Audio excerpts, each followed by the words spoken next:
Welcome, Steph. Thank you very much. This is our fifth episode of the Conscious Healing Global Podcast.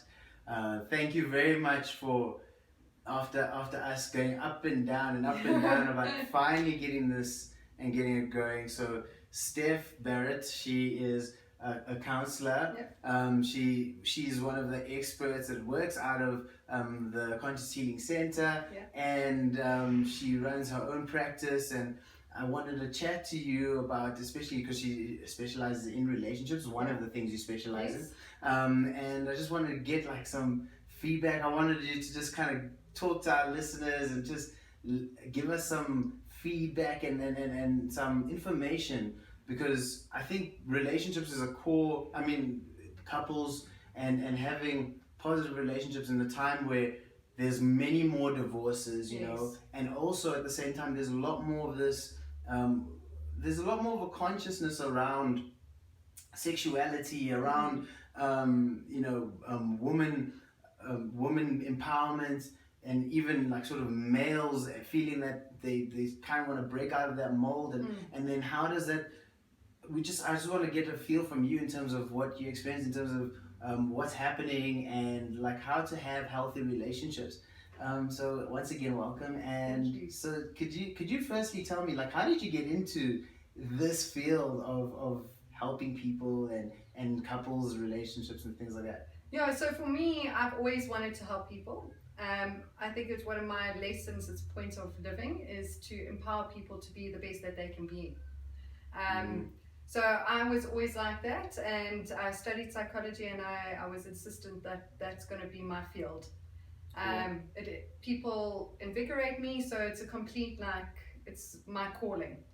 How I got into couples was not the plan.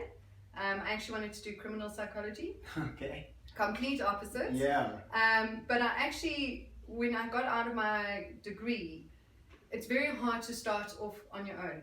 So you've got a little bit of hours, but you don't have a place to go. It's not like companies and everything else. Sure. So I actually became a volunteer at Family Life Center. And they gave me a chance, and then I became a sessional worker, and a lot of it was couples. So, and it's just actually fallen through. So me coming here, started my practice, I was specializing in trauma, so I studied trauma, that's my specialty. And then individuals came, and just happened that people were like, couples counseling, oh my gosh, you can do it. And it seems like there's not a lot of people that do couples counseling. It's quite a niche for it. Yes. And it's definitely increasing. Most of my clients are couples, or I'm seeing them individually for couple sessions. Sure. And I mean, so you're saying it's increasing. So I mean, what are the? So could we just talk about this? Just sort of set a base. So what is what would constitute or be a relationship? What does that mean? You know, I think that's always the first question. So there's often one person that's coming in, and it's the same questions. People go, but what happens? There's one person that wants it and one doesn't. And I think, from a person and an individual point of view, a human being's first need is a sense of belonging. And that is I believe is a key motivator of having a person as your life partner. And everyone's craving that and needing love and everything else. And I think that society has created an expectation that everyone if you're in a relationship, you have to be together all the time.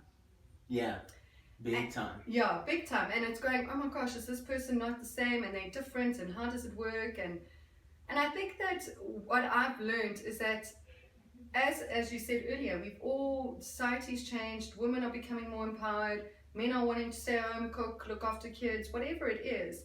And each relationship is different. And it's the two individuals that need to make it work. So there are relationships that work where it's the traditional, the man will work and the woman stays at home. And if it works for them, great. And I think that what I've seen that works for people is that, or what doesn't when they first come, is that society expects them to be like this and together. And that's it, and there's no room for it, and it should just happen, especially after marriages. So after they get married, then it's like, okay, well, we don't need to work. And theoretically, if you get married, nothing should change. Sure. You know, especially nowadays with divorce, I mean, you can get it done quickly. So what I do in the sessions is to create the individuals as wholes, because what happens is people start relying on the other person in the relationship to fill their needs, and that is very unfair, because the other person might not be able to, and people see things differently. You know, that's what the 5 love languages are about, and all of that. It's just you as individuals need to be whole, live life together as whole companions, and support each other through the difficult times, and often together. Now, I love the fact that you brought up the book, The 5 Love Languages, because that leads on to sort of communication. But I just want to sort of stick here for a little bit in that, and we also alluded a little bit here to expectation and whatnot. Yeah. But I just want to talk a bit about the whole thing of being whole and then expecting someone else to fill that. I mean, how are we supposed to even be aware that we're doing that? Because it seems like, generally speaking, if you come into my shop, basically, you want to buy, you must give me money. You know, it's almost it's exchange. Yeah, you know, exactly, right? So like, if I'm going to be in a relationship with someone, I'm expecting them to do normal things. So how do we even know that we're doing that? So first of all, the expectation, you've lost the game. Okay, right there. Right there, you've lost the game. If you have expectations, you are doomed for disappointment, and that's with life in general. And I think the thing is, it's you've got to understand each other and what each other's needs are. But the moment that someone is not doing what you want them to do, you've lost it again. Because each person is an individual. So that love language is with raising it. It's going, someone has quality time as love language, and the other one has doing things for that person. Right. With that, it's already a different thing. It's acknowledging the other person with that stuff, but you don't need to be that person for them. You don't need to do that stuff for them. Because the moment you are relying on that person to make you happy, you can't. You can't rely on even individuals. You can't rely on someone else to make you happy. Sure. You have to, we use it as, you've got to fill your own glass and your own cup. And that means whatever excites you, what's your passions, what you want to do in your life. Because the moment you rely on someone else, it's never going to happen. No matter if it's the best intents or anything else, it will never be your picture. And the moment it's never going to be your picture, you won't see what the other person's doing. And actually, if you're a whole person and complete and you are doing what you want him to do, the other person can add value to it, add happiness, add extra stuff, but not if you have nothing. Because they'll never do it the way you need it. Great. Yeah. So, I mean, like, okay, now going to the communication side of things and actually like voicing the actual issues. Let's just say I realize now, or even where couples always have this continuous struggle of trying to communicate and then just like a clash. That's quite often. Yeah. I mean, like I liken it to maybe like a male-female opposite communication type of thing. It's just like I'm saying stuff, but you're not hearing what I'm saying. You're hearing whatever's going on for you. Exactly. And we're not even talking. It's just we're talking at each other. Yes. You know, the whole time. Yeah. How do we like? Can you just tell us basically what's happening there? Yeah. It might seem obvious to some, or maybe when you're outside the picture looking at other people doing it, but when you're in the middle of it, it's very tough. It's very tough. And one thing I do want to say is that it's just not only a man and a female. Oh, sure, for sure. I've had same-sex couples seeing me. It's exactly the same thing. Yeah. So it really is. It's a common theme with everyone. And there's a couple of things. I think first and foremost is not taking things personally. So again, it goes back exactly in general as well, but in a relationship, it's more intensified. Right. So if I, for example, I am needing you to clean the dishes, because it's always the bottom little things that's the big stuff. Right. And I'm not saying anything. That's my fault. And then we're having a fight about everything Tom, Dick, and Harry, and it's it's not that you are wrong. This is what I need.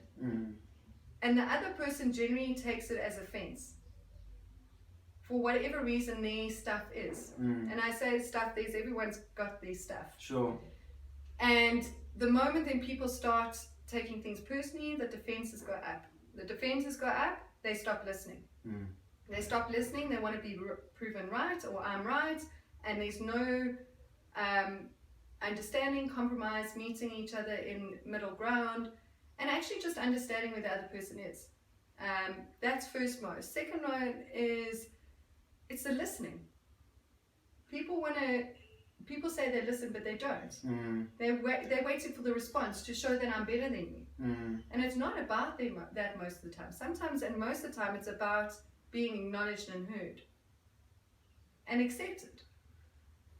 So with that, the moment that you can go, okay, but I don't get that, then that's a conversation. Then it's an understanding, and that's when then you guys can then get into a place where you find a solution that works for you.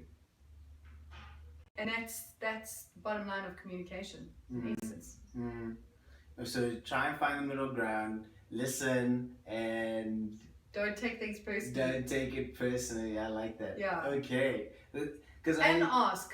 Also ask. That's also a big thing. So we'll ask for whatever you need. So people go, well, I expect, again, expectation that you should be doing this. Because that's your reality. That's how you've been brought up. However, even if you are so alike, it doesn't mean it's the same for the other person. Sure. And then it's like, I expect this person to be giving me attention and affirmations and everything else, but the person doesn't know. And the moment and I know people feel awkward asking for things that they need, but how can you expect the other person to give it to you if you don't know? There's the assumption. That's of you and me. And if you go, I need you to give me a massage, please, I love it. Can you do this once a month for me? Something silly like that. Then it's going, okay, yeah. Oh, is that what you want? Or, no, I don't like that. Oh, okay. I won't take that personally, but I like doing it for you. So what else can I do that you like? And that's the conversation and asking so that it's simplified. Life is simple. Sure. Because I'm trying to think, and I actually remember a situation where there was a couple were having a conversation around was something that one of them wanted to do, and then the other one was like never understood it. They never understood it because it was like way outside of what the other one seemed normal. So, and it would actually hamper the relationship in such a way that they would have less time together.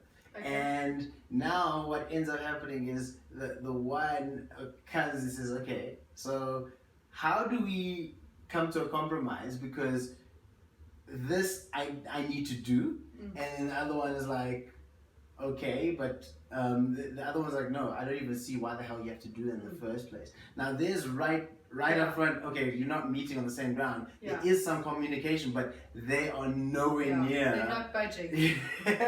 So now, I mean, like, what do you do in those cases where you where one really feels strongly about whatever they're doing, and so does the other? I mean, and obviously that makes living together much harder. Yeah, for sure. So, I mean, like, what about people that are in those situations that almost feel like giving up, or like that? It goes. So it's all of everything that I've said. Is first of all, that everyone's different. So if that person is wanting to do something, the other party goes, okay, you don't need to understand. But if it's so important to that person, there's also going, you want the best for that person. So it's going, okay, then do it. I don't get it. But this is my concern, that we're not going to spend time together, that I don't think we are strong enough right now to do it. Or whatever it is. And then it can be a discussion of going, okay, but what can you do depending. So let's say they're wanting to go and travel for the next 3 months. Then it goes, okay, well, if I can do this, let me do this. I'll be the happiest person ever. And for those 3 months, then they can make a plan on Skype or whatever. And then they go, okay, and then it's done. There's that middle part, but it's also acknowledging each person as an individual. doesn't mean that the person doesn't get what the other person is doing. Sure. That it shouldn't happen. Because what's going to happen is that and most likely in cases, is that if the person says don't go, the other person will get resentful. And then the resentment comes out in all avenues, and it will come back going, see. Okay. And that's the trust. You've got to work on that trust and that safeness. Last question on this type of thing. Okay, so let's just say one side is closed up and clams and like shuts down completely, and the other one opens and like, tell me what's going on. How do we break through that sort of a situation? So there has to be an element of openness. There has to be. It might be that they go, right, once a week we're going to talk, or do it in the moment, whatever fits with them. But I've had some couples like that, and it's going, if you're wanting this to work, there has to be elements of going out of your comfort zone. You got to do whatever it takes to make your relationship work. Yeah, and if it's going, okay, I don't talk, and I don't know how to, but there's something happening. If you go, something's happening with me, I don't know what's happening, there we go. And the other partner could go, yeah, I can see that's happening. And can actually support it going, do you feel like this? Or, I know you this well, maybe it's that. To start opening it up for that other person. Because it is awkward, it's a new skill to learn. And the person that vomits everything needs to also learn to go, okay, maybe I need to choose my timings right. Sure. Because it's an acknowledgement and respect of the other partner and who they are. But there has to be a give and take if they're wanting to make it work. Cool. It's like open communication all the time, right? All the time. As much as possible. Yeah. Finding the points that the other person actually wants to talk. Yeah. Not really forcing your opinion, not expecting anything. Yeah. I'd like to remember. Yeah, and I think the thing is, it's always going about me. So, like, I'm feeling like this. Right. How are you feeling about it? That's a real counseling way of doing things. But I feel like this, and I need that. So in your sessions, you mediate this type of situation? Yeah. You like almost mirror the questions back to each other, or how does that work? Yeah, depending on what's happening. Often the clients, the couples look at me and start telling me about the story. And then it's like, how the problem is. Yeah, I know. And that one said this. Do you understand? And I go, yes, I do. But then I also reflect back. So a lot of it's also going, what do you hear? Right. So if the person is going, I feel mistrust for one reason, but they're explaining it, and then the other person goes, but I cleaned the dishes. And literally that communication happens like that. Then I go, what is the bottom line that you're trying to say? Because people then talk about, I always say, the symptoms. So it's the dishes. But what does the dishes mean? What do you want him? Why the dishes? Well, actually, no, I don't feel like I'm supported. Okay, that's the thing you're dealing with. Sure. So what do you need to say to that partner what you need? And then it's like, oh, and that's a massive thing. And then they kind of go, okay, so is this the bottom line? Because as well to repeat what you've heard in your way, because we all process mentally completely differently. Yeah. So to go, okay, this person said this, how have you perceived it? And they go, okay, well, I've heard this. And the other party goes yes or no. Until they start being able to understand each other on bottom lines. I always go, what is the bottom line? What is that fundamental? Oh, I like that. Yeah, because we all talk about all of that fluffy stuff, but that means nothing. And then they go, you see, we're useless. And it's like, well, you're not working with the real stuff. So how do you expect that it's going to get sorted? Okay, that's excellent. Yeah. So, like, how can we sort of round this off? I know we spoke about a lot of little tips, tools, tricks that not just tricks, but I mean, like, they're honestly things that you can live by. And I guess we do them in many ways when we're level-headed. Yeah. It's when the emotion gets all involved that we lose track of what's happening. Yeah. and I don't know if you have a take on this, but I heard that, or it's something that I quite liked. Someone said it was that women want love, and men want respect.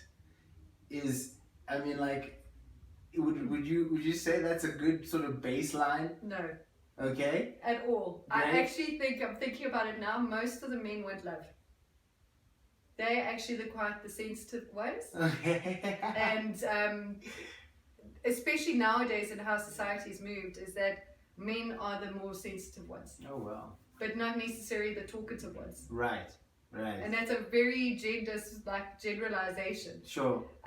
But they are definitely more sensitive and emotional, but they don't know how to deal with it. So a lot of the guys that I've dealt with, is the gentlemen, is that they weren't brought up to express their feelings, let alone identify me. So they don't know what's happening. And now they've got especially if it's a heterosexual relationship, it's kind of going, this woman's like talking to me about things, and it's like, what? You know? And it's that. And the woman's like, but he's not listening. And I'm like, but he is listening. And that's how it also works. It's going, but he did. He's just said it. Yeah, but. And that's then going off on that tangent. Well, seeing as we're talking about this, okay, I have a perception, might just be mine, but why is it that a lot of the times, especially, not just, I guess in most relationships, or especially when there's a relationship where there's a difficulty, but generally speaking, I've noticed that that women tend to interpret what is, and look, we always interpret whatever happens, but it's like, so you're trying to tell me that, and usually it starts like that. That's when I know this conversation is about to go crazy. Exactly that. They go, okay, so you meaning this, so you're unhappy because I didn't wash the clothes. Yeah, exactly. And then the guy's like, what? Yeah, is that what I said? Yeah. Yes. And that's that bottom line stuff. And it does actually happen often. It's normally what happens is when people are feeling insecure or being attacked, they normally go, okay, but this and this and this, and then all solving the problem. People want to solve the problem, but you don't have to solve a problem. If the person's just sad and I'm feeling vulnerable, okay, well, thanks for sharing that. I will be here, whatever you need. If you want me to rub your feet, whatever it is, you don't need to fix it for the other person. We all want to be fixers. And I guess that's what guys kind of fall short, because they're like, okay, so how can I actually make this better? Because it seems like we're just complaining around in a circle, when it's like not really there for someone to fix. It was more just for someone to be heard. Exactly, because the bottom line is being acknowledged and heard. So that's the thing, and that's the bottom line, is that everyone wants to be heard and acknowledged, and not fix the problem. Because again, if you want to fix a problem with someone, for someone, they're not going to learn that lesson. Everyone's got their lessons to learn, and the only way they're going to learn it and not do it again is through the experience and them having their life well moments. So if I'm hearing you correctly, it's not even anything about a gender specifically. It's that they're both not listening, and they're both just sort of interpreting and then moving with the emotion of what's going on. And ulterior motives. Or so they have the ulterior motives. They're sitting there with the expectations. And they're imposing them and not being met. Yeah, and we complicate it, and it's actually, if you want to use that in life, it's all the same. Yes. But we complicate things. Yes. And actually, then when there's a fight in a relationship, it's going, oh, you see, we do. Or we're having knots. And it's not that. It's complicated. Everyone complicates it. It doesn't need to be complicated. But the key thing is to be whole in yourself.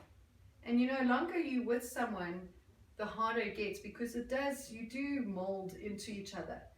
But it doesn't mean that the other person's responsible for your happiness. And you have to take the responsibility of your life, and you to make sure that you are happy, or you fulfilled, and you doing what you want. Cool. So last question. Let's just say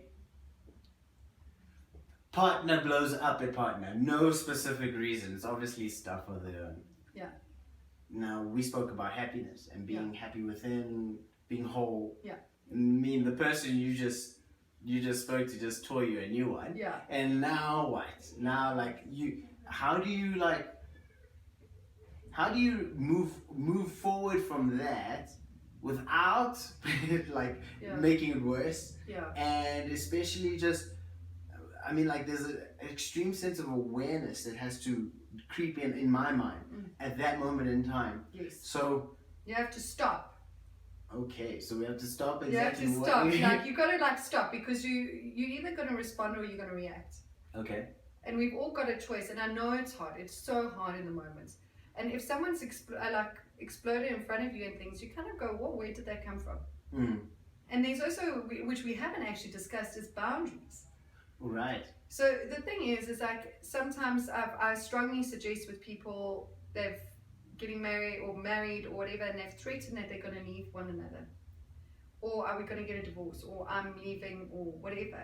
That creates insecurity in itself, and I always strongly suggest you don't say that. If you need time apart or time alone, you're going to go, "I need time, please, there we go, I'll come back to you."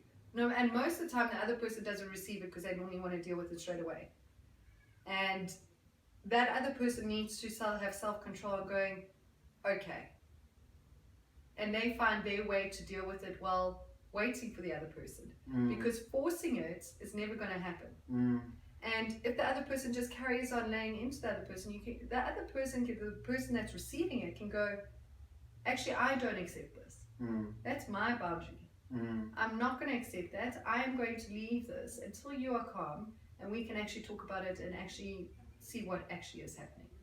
And then that's the element of not taking it personally.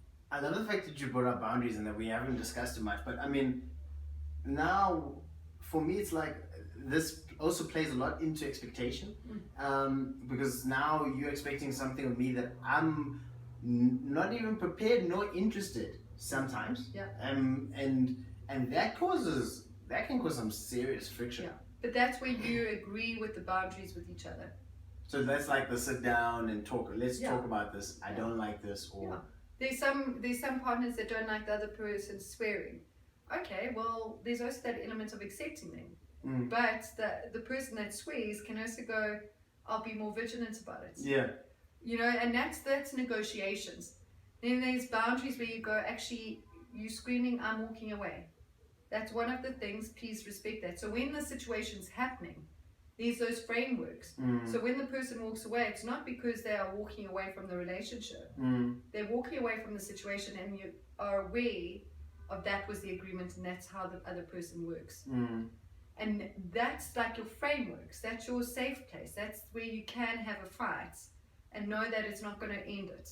Right. I mean, like, it's so funny. Actually, me and my wife have a safe word. So, like, we know that when we're getting too far, just say the safe word. It's just like, okay, then we both know we just need to cut it immediately. Exactly. No matter who feels they're right or wrong, just stop. Yeah, exactly. And I've actually suggested with a couple of clients and couples, but they don't necessarily use them.